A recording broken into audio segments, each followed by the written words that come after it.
But one day, 11th of April 2002, 4 o'clock in the morning, my son, at that time, he was 6 months old. His name was Qusay. He woke up in very critical condition because at that night the Israeli soldiers came to our village and they threw tear gas. And because he was too young and the treatment in our village wasn't good enough.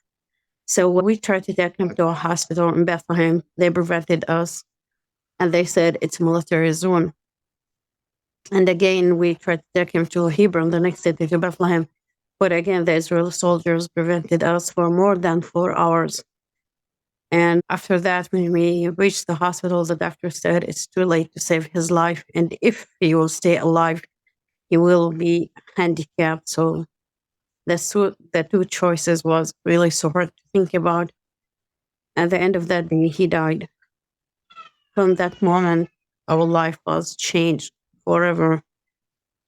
I was filled with hatred, anger, but the most is for the Israeli. For me, I was think all of them were responsible about his death because I always ask myself, why did this happen?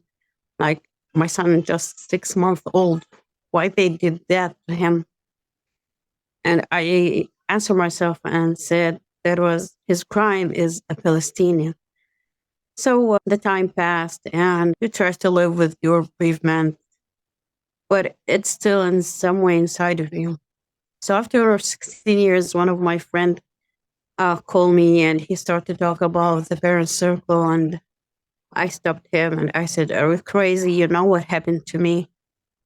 And he said, I want to ask you a question. Why until now you didn't tell your children who came after him about what happened to him? I said, because I didn't want to lose them. I lost one of them and that was much more than enough for me. I can't lose another one. Because maybe if they know, they start to think to take revenge. And from the moment that he died, I take a decision not to have revenge, because revenge for me will never bring him back. And then he said, but maybe this will be a good chance for you to, not just to save your children, maybe other families. After many calls from him, he invited me one day to a conference in Bethlehem for the Parent Circle. And it was the first time I heard bereaved families from the Israeli side who spoke about how they lost their family members. And I was really amazed and shocked because that was the first time I looked to them as a human like me.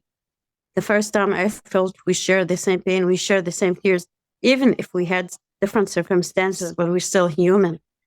And no one could understand that pain unless someone lived in the same situation.